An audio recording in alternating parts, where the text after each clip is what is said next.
Trabalho Temporário, Lei nº 6.019, de 1974. Artigo 1º. As relações de trabalho na empresa de trabalho temporário, na empresa de prestação de serviços e nas empresas tomadoras de serviço e contratante regem-se por esta lei. Artigo 2º. Trabalho temporário é aquele prestado por pessoa física contratada por uma empresa de trabalho temporário que coloca à disposição de uma empresa tomadora de serviços para atender à necessidade de substituição transitória de pessoal permanente ou à demanda complementar de serviços. Parágrafo 1º. É proibida a contratação de trabalho temporário para substituição de trabalhadores em greve, salvo nos casos previstos em lei.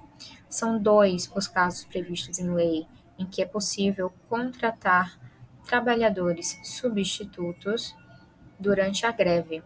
O primeiro caso é quando existe uma situação que pode gerar prejuízo ou pode gerar a ruína de equipamentos ou pode acontecer de a falta de prestação de serviço impedir a manutenção da própria atividade empresarial.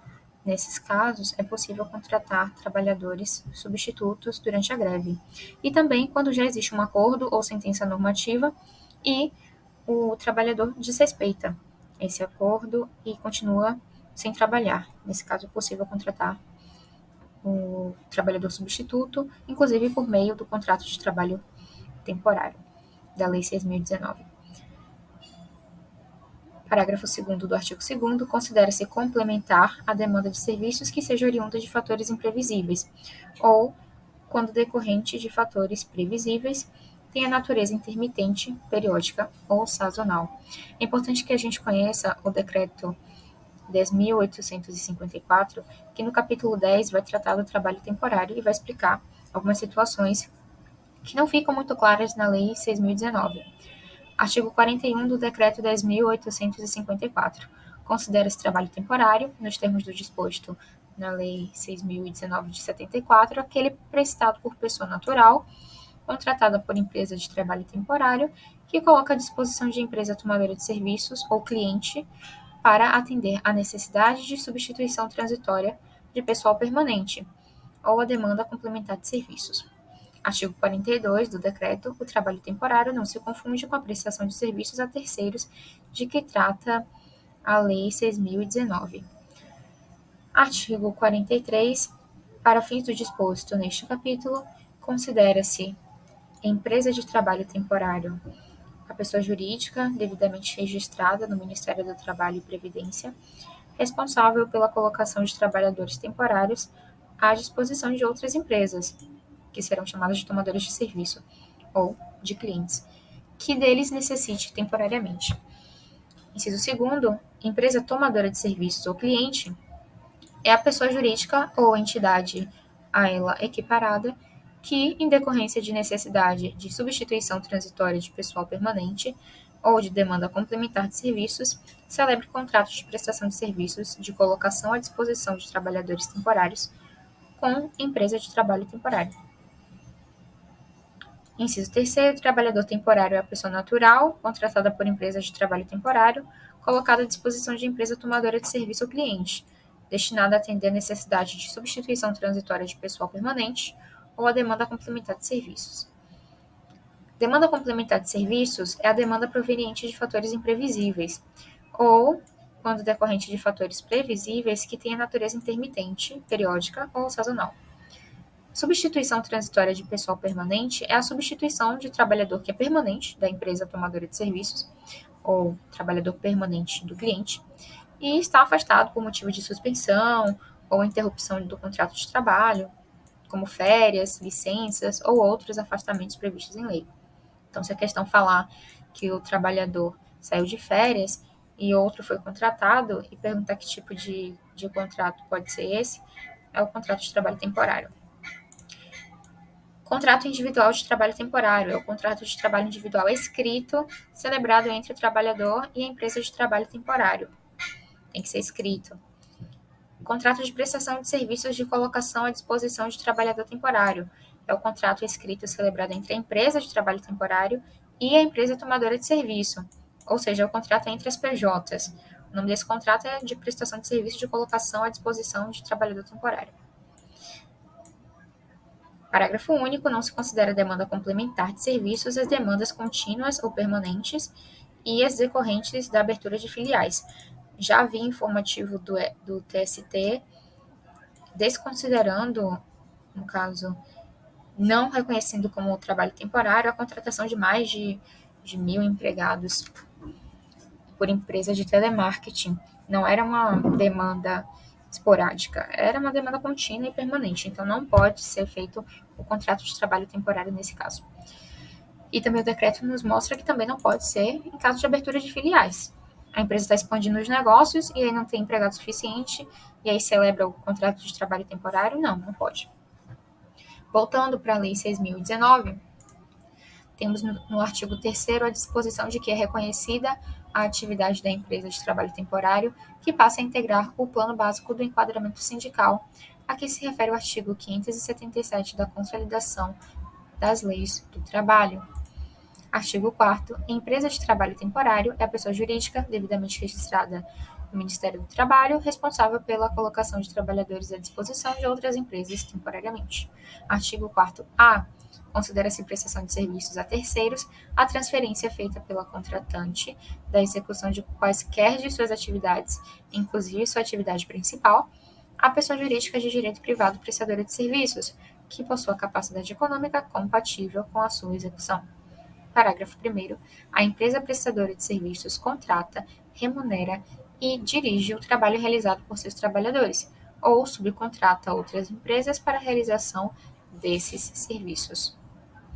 Parágrafo 2º. Não se configura vínculo empregatício entre os trabalhadores ou sócios das empresas prestadoras de serviços, qualquer que seja o seu ramo, e a empresa contratante.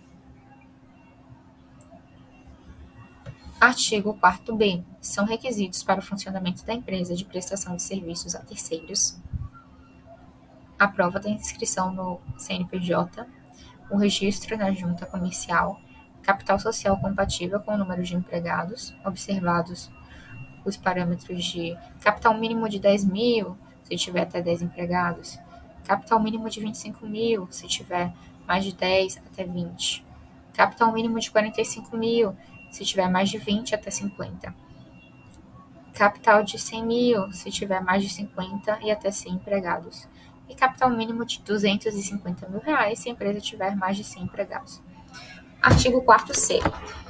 São asseguradas aos empregados da empresa prestadora de serviços a que se refere o artigo 4º-A desta lei, quando e enquanto os serviços, que podem ser de qualquer uma das atividades da contratante, forem executados nas dependências da tomadora nas mesmas condições relativas à alimentação, garantida aos empregados da contratante quando oferecida em refeitórios, direito de utilizar os serviços de transporte, atendimento médico ou ambulatorial existente nas dependências da contratante ou local por ela designado, treinamento adequado fornecido pela contratada quando a atividade o exigir, sanitárias, de medidas de proteção à saúde e de segurança no trabalho de instalações adequadas à prestação do serviço.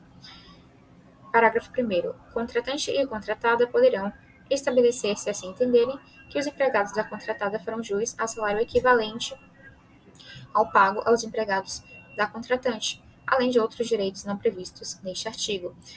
Esse parágrafo é muito importante, porque aqui nós temos uma inovação de 2017, dizendo que contratante e contratada poderão, se assim entenderem, estabelecer que o trabalhador temporário vai receber a mesma coisa que o empregado, digamos assim, efetivo da empresa tomadora de serviço. Então, vamos lá, tem uma empresa A, que se chama empresa Delta, que precisa contratar um trabalhador temporário e procura a empresa X para que essa empresa X forneça o trabalhador temporário.